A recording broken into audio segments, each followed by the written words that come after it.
There's another person behind me. You can see the half of the head. Okay.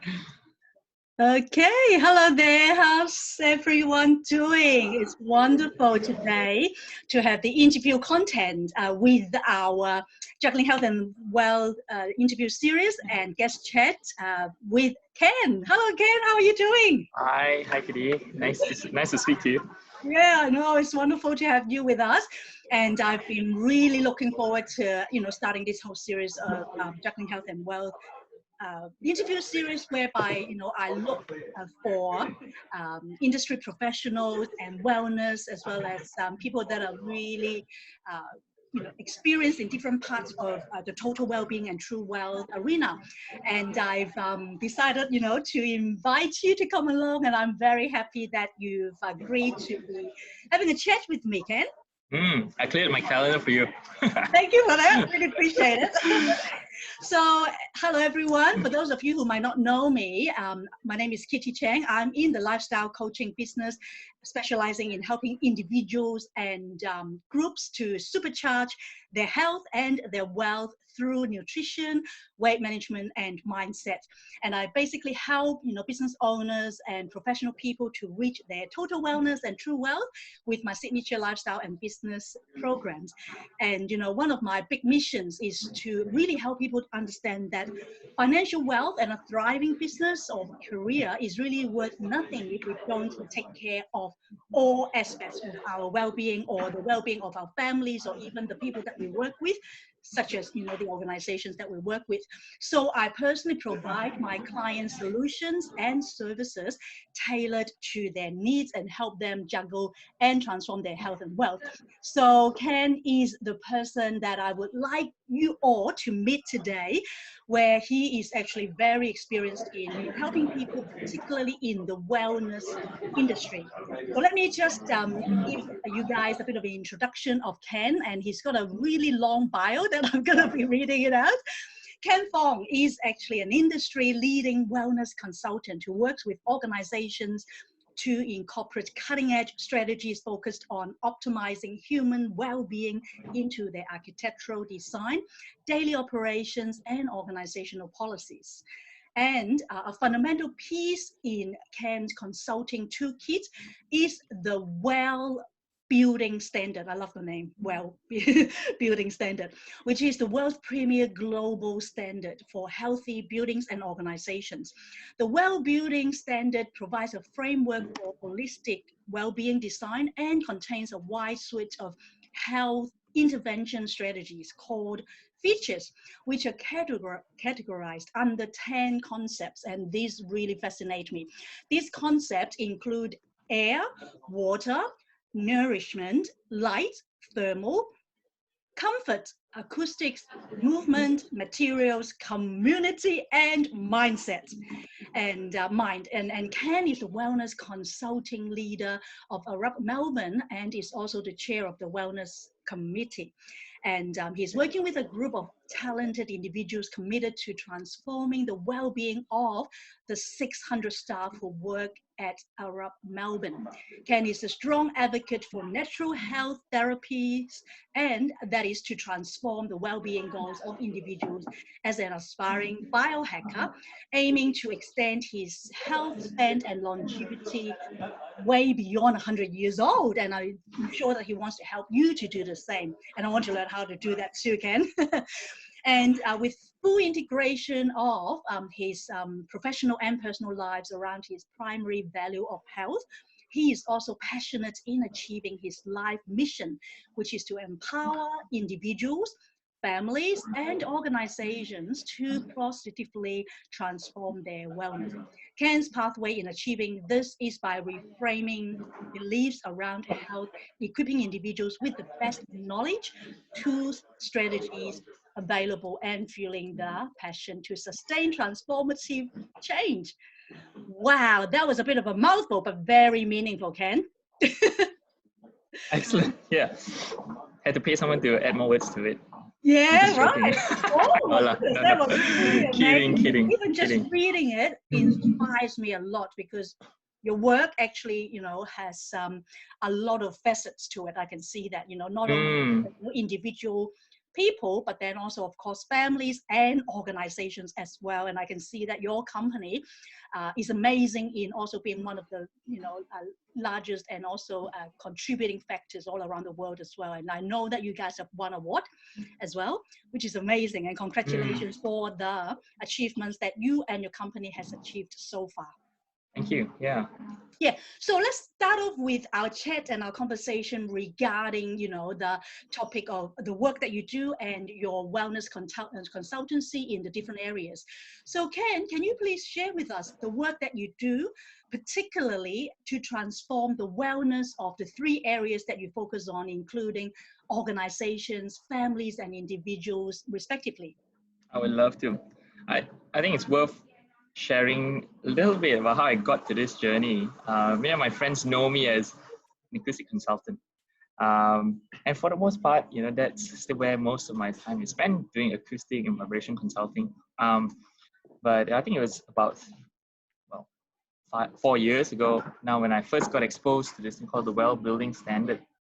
And even back then, the original version of this standard, I could see it was sort of a vision for the future, for what architectural design and operations and policies could do to transform the health and well-being of occupants in offices.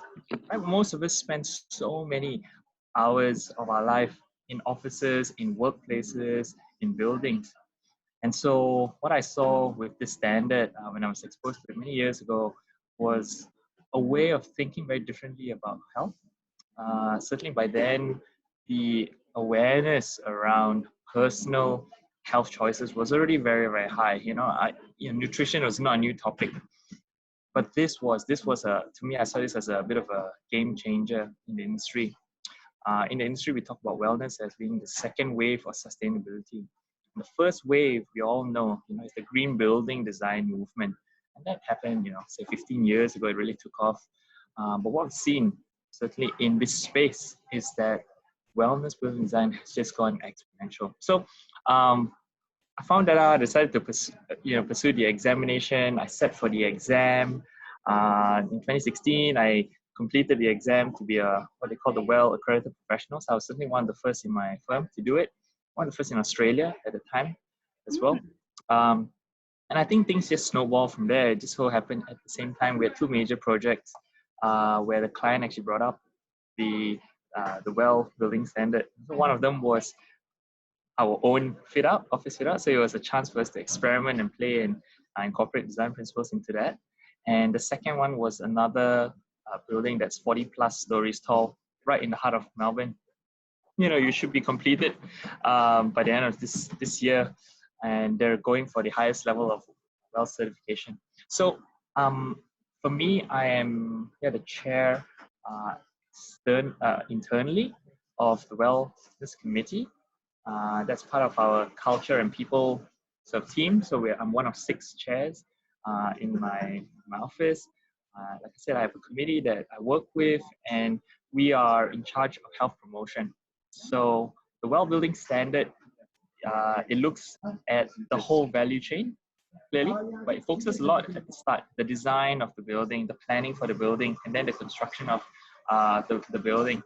So what I do in my internal role as a wellness committee is, I use IROP Melbourne, my company, as guinea pigs. Guinea pigs, right? Yeah. That's good, yes. But in a good way, right? With a good outcome.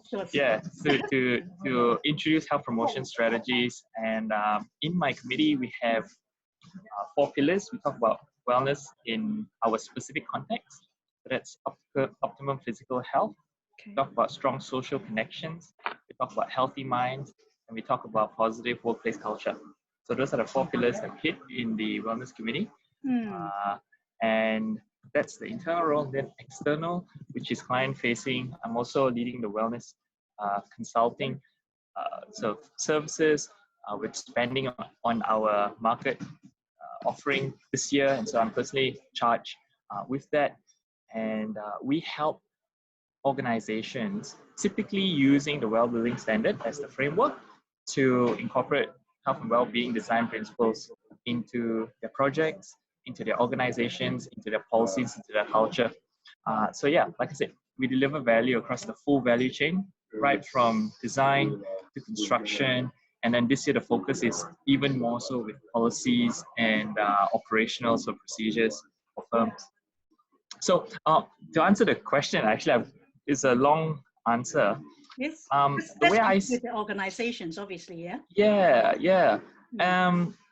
Certainly, by doing that, we know that we are one person, right? There's an integrity about our person. We have body, soul, spirit, right? But we also have so many roles. I'm a worker at our. I'm also a father. I'm also a brother, right? And I'm also a son. So we bring our whole self to work.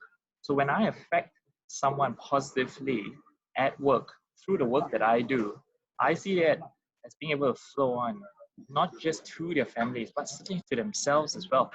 And maybe later on, I'm going to talk about the importance of your social and your physical environment as a health determinant, and put some numbers around that too. But certainly, if I can influence the condition, the atmosphere, the environment where we spend, say 60% of our time, then I think I would have made a meaningful impact to individuals and families. Okay, so basically, it's positively, affecting the workplace culture. Absolutely. From Absolutely. there to families and individuals. Is that sort of like a full-on Absolutely. flow on? Yeah, okay, that's wonderful. And so because of that, you mainly focused on with your well-structured organizations first, then from there, the people that you work with flow on to their families and individuals, yeah? Right.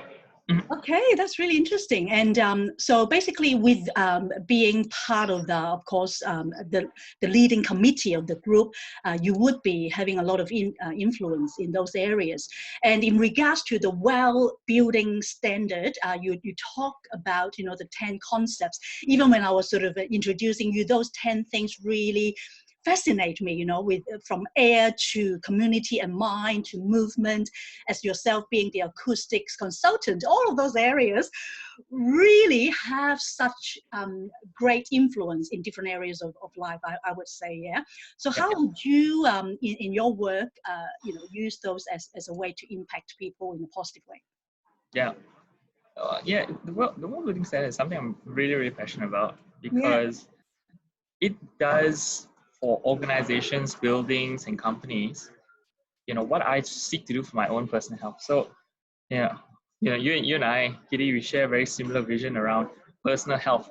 We do. And it has to be holistic, right? We're not just talking about working at the gym every day. No. And later on, I'll share like my own personal framework for thinking about personal health.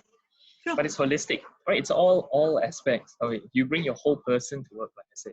So well-building standard translates that into these 10 concepts. And you already mentioned them.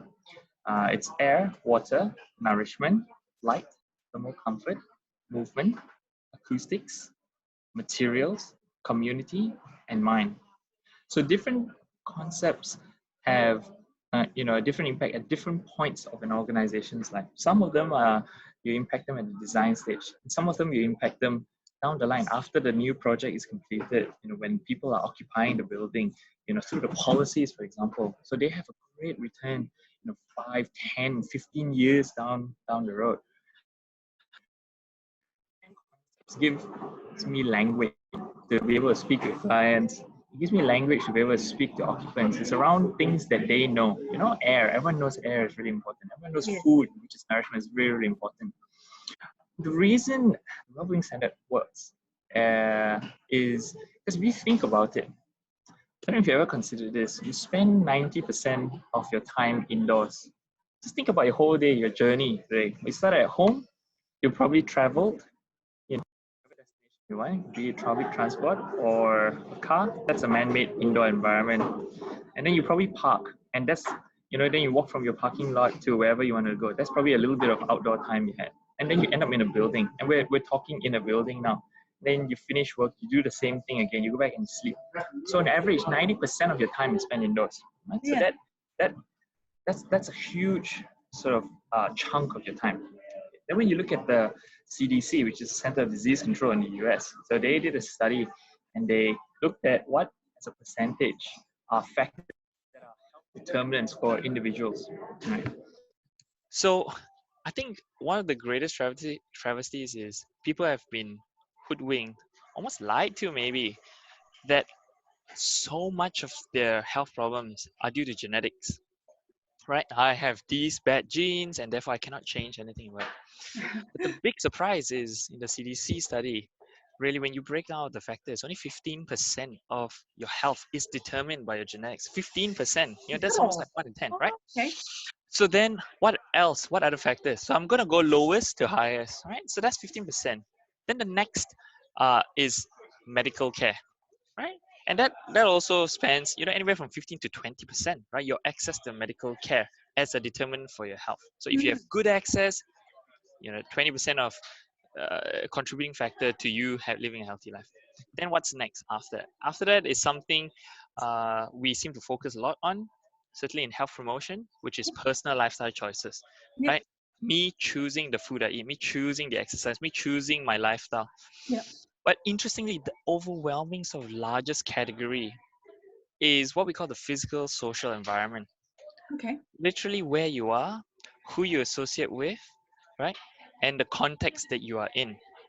And that is so big because your physical social environment actually then has a flow on effect on the personal lifestyle choices, on the medical care access that you have available. So if you think about how much control you have on your own health, right? I would say the only percentage you don't have control over is 15%, which is your genetics. You were born Genetic. with it. Yeah. Yeah. And actually, as we understand epigenetics, which is how we can change the expression of our genes through lifestyle modification factors, that 15% becomes even smaller and smaller by the day.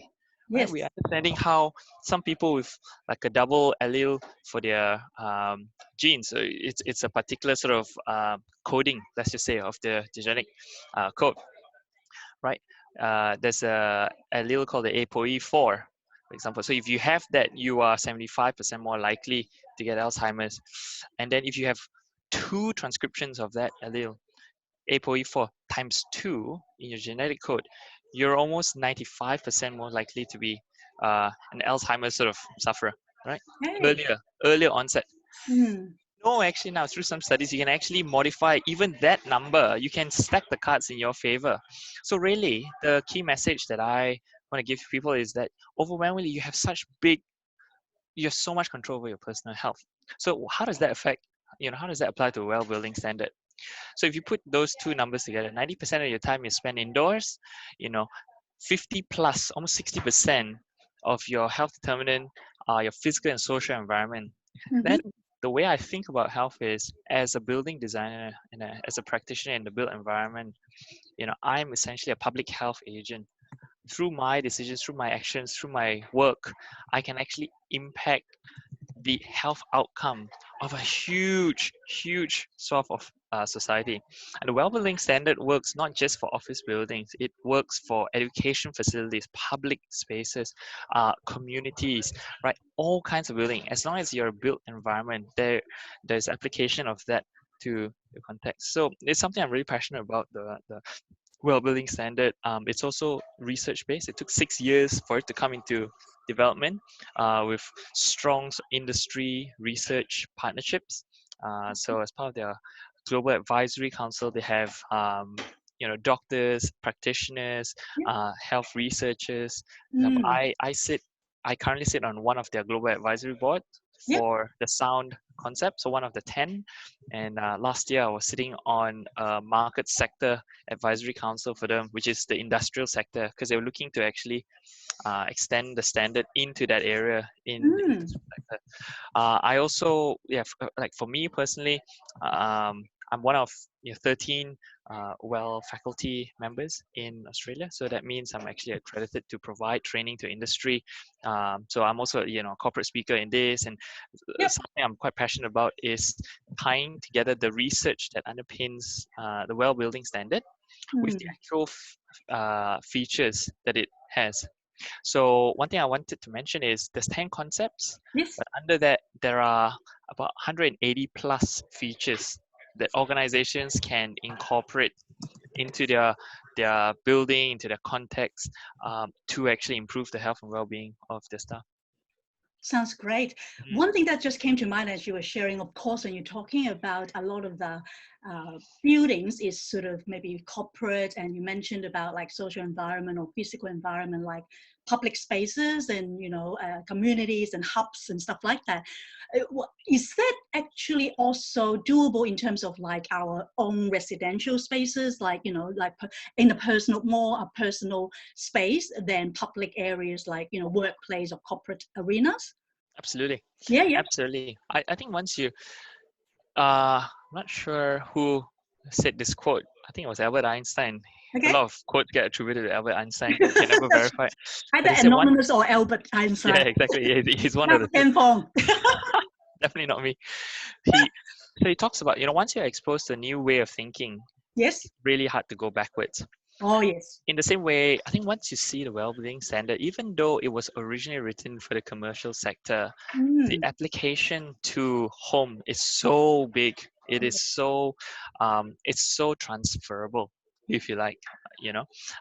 You talk about residential sector. So for in China, Yep. for example, only as recent as last year, they finally became the #1 country in the world to have the largest amount of real estate, so per square meters Yeah. of projects with a well building standard registration. Okay, Wow, so that's they have, exciting. yeah, the well building standard was originally designed in the US, Yes, right? right. So the big surprise is #1 is US. Well, Yes. as of until last year. #2 is China, and Okay. #3 is actually Australia. So Hey, go Aussies. yeah, well, good job, Aussies. But last year, so China overtook US, and in China, Yeah. almost 50%, I think, of their projects that are well certified are residential. You Okay. know, in China, if you live in a well registered, well certified building, Mm. you can actually demand up to 10% premium on primary market prices, right? So, Okay. so Yeah. it's a huge, meaningful sort of increase in how much your real estate is worth. And people do it because they know it's a well-building standard. I'm in the building, I'll breathe healthier air, and I'll actually be healthy just staying in the same house. Wow, that's really interesting, because I was going to ask you another question, and that is, you know, what are some of the ways organizations can transform their culture? So in that sense, even this example of China having well-certified building and being able to increase the real estate and also transform that culture can actually increase the wealth. Absolutely. Yeah. And Yeah, I think I can answer that question. Like, sure. it's too simple. You know, sometimes the most profound, useful strategies are also the simplest things. Yeah, And the first I thing agree. is, I think organizations need to realize what is the hidden cost of not pursuing, you know, healthy building design, right?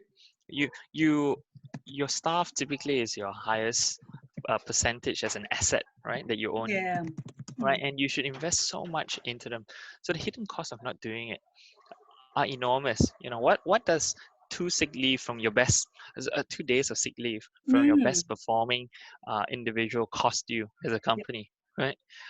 What's the cost of having, you know, people just unwell even when they're at the office performing, but not at 100%, only at 80% all the time? You Yeah, know, that's a 20% drop. You know, definitely. some management consultants, they come into an organization, they promise you like a 3% increase in productivity, however that gets measured, and there's different metrics. Yeah. 3% you jump at it, right? 5% you jump at it. What about just the performance due to poor health, right? What's the cost of it? But then the other thing is to look at not just at the cost of not doing it, but the potential upside. And so these are the conversations that I have with organizations and decision makers. The potential upside are huge. So Yeah. from a staff, one of the key battles in um, the private sector now is the fight for talent.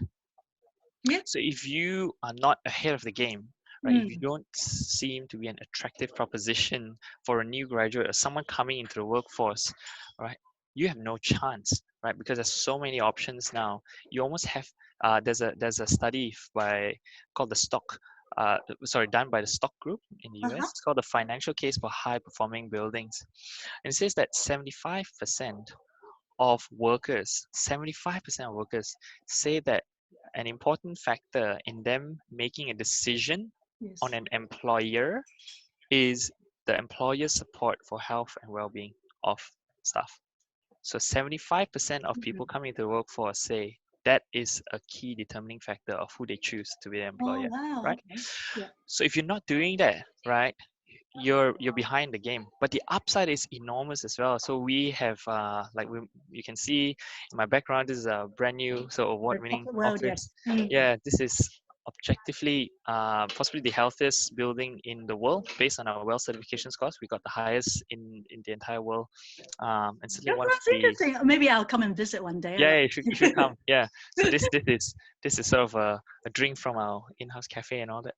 But we're starting to see even beyond just those pure financial measures, increase in staff engagement, loyalty, increase in autonomy of staff, increase in their trust for leadership.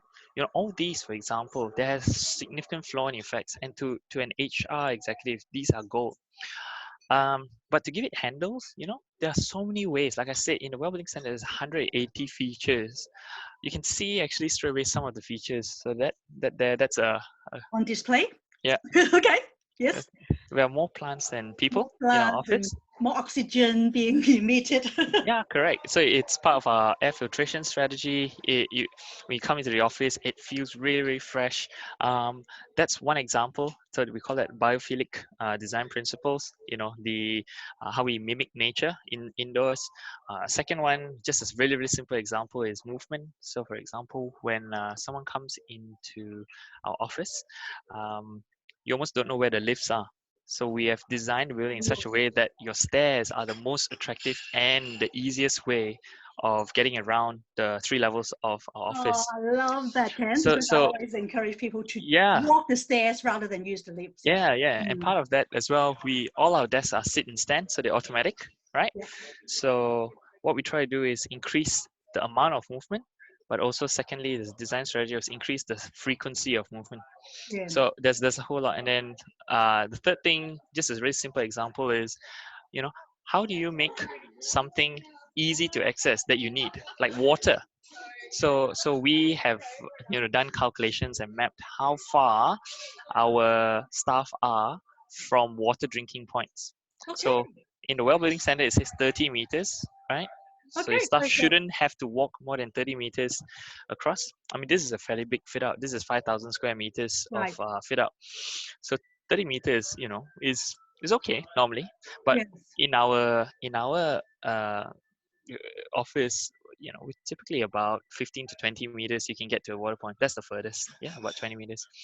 So yeah, you want to make things like that accessible. So these are just some really simple strategies that organizations can do to inject well-being into their design and policy. So of course, yeah, for those people that are watching right now, if you are actually a boss or leader of like a medium to large organization, like what Ken is referring to, then the well-building standard is actually something to be considered for sure. But let's go to more like a micro element where majority of us that are watching are possibly just individuals, or they may be entrepreneurs and professionals in a smaller setting, not like so big where you are. Then let's have a look at individuals. How are people able to extend their health span? Like you mentioned, there are different strategies like individually that people can do. Yep. Yeah, thanks for the question. If there's one thing you can change to change everything, so there's a really cool book, right? It's called Habits by Charles Duhigg, and he talks about these things called keystone habits. So keystone habits are those where you change one thing and it cascades into a whole bunch of habits that you change, right? Was So it what is that stone as one thing? in stone? Stone? Keystone, yeah. Okay. So what's like the foundational kind of change, right? Okay. So if there's one thing you want to change, there's absolutely one thing you want to change. It is actually your mental game. I think Yes. I'm going to give strategies, but the first step is your mindset. People have a very, very low grade understanding of wellness, right? People say, when I ask them, are you healthy? They say, oh, I don't have any disease, I'm fine, right? The problem is that that is such a low bar Yes. that anyone should be able to achieve that. Everyone, right? But they have such poor expectation of their health. I like to say it this way. I like to say, look, if you have a headache, if you have pain, if you have some kind of discomfort, if you don't even feel like your energy levels are absolute 100%, something is not right. Exactly. I Something is agree. not right. Yeah, I Yes. mean, we share similar values. And Something I is share a little bit about, the optimal health yeah, spectrum from -5 to +5. Zero is yeah, what you were talking about, like, oh, I don't have any symptoms, I don't have any headache, yes, I'm okay. But zero doesn't mean you're healthy. The most no. optimal health is +5, where you're full of energy, you have vitality, mental toughness, emotional health, all different areas. Yeah. Go ahead, And Tom. zero is a dangerous place to be It is. because when you think about health, one of the factors is time span, right? You are zero now, but zero now can very quickly degrade to a -5 in 10 years. -5, easy. Yeah. And whereas a 5, let's say here, might degrade to like 3, in 15 years. So time scale. So I think that is, even the WHO says it wellness or well-being, health, sorry, is not just a state Essence of, in the yeah, absence of his disease, right? that's right. But optimum well-being in social, physical, mental. Mental So health. it's gotta be absolutely wholesome. So I say even if you have an ache, right? If you have some kind of ache and you start seeing that it's just normal, I just have a backache, I have something like something is not wrong. That's You've already right. set the bar so low for your well-being. It's not fine. Like for me personally, I can't remember the last time I had a headache. Good. I can't remember the last time I had even a cold, so much as a cold. But people don't believe that such a thing is possible, right? Um, that's Good, just the good, the, yeah. the bar. Yeah. Because So for people that I work with, a lot of them are like they either need to lose weight or they're not healthy. yeah, They are lethargic. Like during the yeah, day, they're yeah, so exhausted. By the time they get home, they don't even want to do anything extra. So yeah. that they are already negative in terms of their health. Exactly, Yeah. exactly. And then, So share uh, with us three strategy, maybe in terms of yeah, the health span. Yeah. I'll give few just a few more analogies, and I'll just go straight into strategy. So, the other thing is, health. We got to see it like a report card Yep. in a different way. So, for Yes. example, you go to school, you do year one, you get your report card at the end of year one. Then you do year two, and you get a report card. Health is a bit different. Health is like going for 12 years of school, but then getting all 12 years of your report card at the end. So most people, by the time they hit 60s, it's a really miserable time, right, for them, Okay. because you can't draw a direct, in their mind, they cannot draw a straight link between what they've done in the first 60 years of their life and maybe something that breaks down at Yes. the time they hit 60. But the Mm. problem is that it's just a game of health. Like your Right. report comes all at once. It's a really scary statistic, right? For some people is, Oh. heart attack, for example. The first symptom, the first sign typically of a heart attack, most people, 1 in 2 will die from the first time they get a heart attack. Oh yes. Yeah. So you basically have no chance. 1 in 2, if you get a heart attack, you're way far down. Mm. You have no recovery. Good, if you are the 1 in 2 that actually survives it, and then you can see people, they get hit with something chronic, and then they completely transform their lifestyle, right? Yes. Because they got a second chance. But Sure. in a heart attack, right? Mm-hmm. 1 in 2 may not have a chance, right? The problem is no one knows which 1 in 2 they are. Most people don't know which 1 in 2 they are. And even if they knew which one, most people, the second part of the mystery is they don't know what to do to go from that 1 in 2 to the other 1 in 2. So that's one analogy. The second thing is I think people's mentality around healthcare and medicine and all that is really twisted. So I like to give the analogy of a crutch. Let's say you went to a doctor, you broke your leg, and the doctor gave you a crutch. Mm. And you said to the doctor, doctor, can I ask you how long am I going to be on this crutch for? The doctor says, look, you have a crutch now, you'll be on it for 25 years. Mm-hmm. Yeah. A crutch for a broken leg. What would you think of that doctor? Crazy. Right? You're like, doctor, you're That's completely way mad. too long, hey? Correct. It's the whole point of a crutch is that you get to a point where you don't need the crutch. That's right. But we do that with medicine. We get a pill. Doctor, how long am I on it for? You'll be on it for the rest The of your rest life. of your life, yeah. So the key thing I wanted to highlight before I go into the strategies is people are looking at the wrong goal. The goal should not be how do I get rid of the symptoms. The goal should be how do I get to a point where I don't need these props, these crutches, this medicine to live perfect health, right? So I always talk about, I have my own framework. It's not original, but I modified it. It's called you have to take your meds, MED, S, the six S's there. And the framework is you look after your mental game, your mindset, your mental fitness, your exercise. That's a E. Your diet, and that's fasting, that's eating, that's drink. What you drink. One of the biggest social health factors. I think one of the biggest environmental exposure you have is your diet. Right? Yes, for sure. 3 times a day, every single day for the rest of your life, typically. Sleep, that's an S. Your social, your spiritual life, your stress management, very important. Good sunlight, and I talk about supplementation. So yeah, and maybe I'll just talk about one of them, like supplementation, for example. If you think about why you eat your food, there's only two things you get from food. Like keep it really simple. You get energy, and you get building blocks for your body. Oh, And the yeah. building blocks can be protein or nutrients or minerals. They all, I call them energy and Yes. building blocks. And then the problem is that people eat food and they focus on the energy. They are so energy rich, but so building block poor. So poor in terms of vitamins, so poor in terms of nutrients. And then people, you talk to some people, they say, oh, supplementation doesn't work. And you say, where do you read that? It's probably news.com.au, Yes. some kind of junk website. That's You know, right. they haven't heard of the triage theory of Bruce Ames, for example. Yeah. And the ironic thing for me is this. No, it's not ironic. I mean, the sad thing is, the healthiest people I know, Yes. absolute pure, no pain, no sickness, no whatever. They are the people who take the most amount of supplementation. So for me, I have quite a few personal heroes in the world of health. Yeah. People like Mark Hyman, Mercola, for example, they take the most supplements of anyone, right? Yeah. And conversely, the ones who are the most critical and negative about supplements, it's almost a one-to-one correlation. They are also the most Unhealthy. sick, unhealthy. So you Agree. can go with what people say, or you can go with the final outcome. So that's just one example of the framework I have. But I think those, you talk about strategies for Healthspan. If you look after the meds, those factors, without going into too much detail, yeah, Yes. you're on your way to a long, healthy, good health span.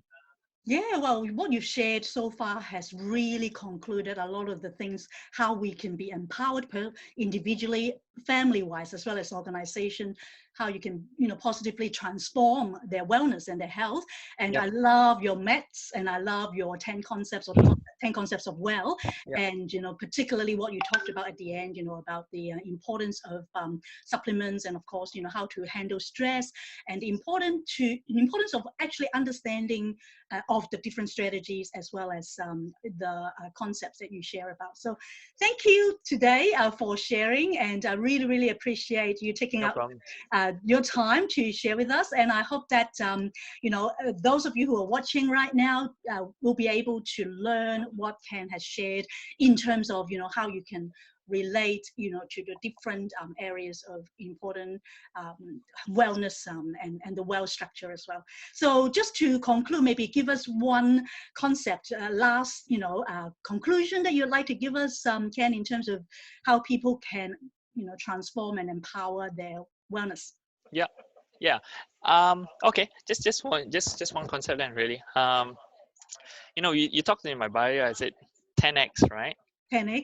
Well, how do you get a 10x ROI, Yes. which is 10 times return on investment in health, in terms of time and money? Okay, so Yep. this is a really simple way of doing it, Mm-hmm. of thinking about it. Let's talk about time first. Let's say you invest 1 hour per day, Yep. right?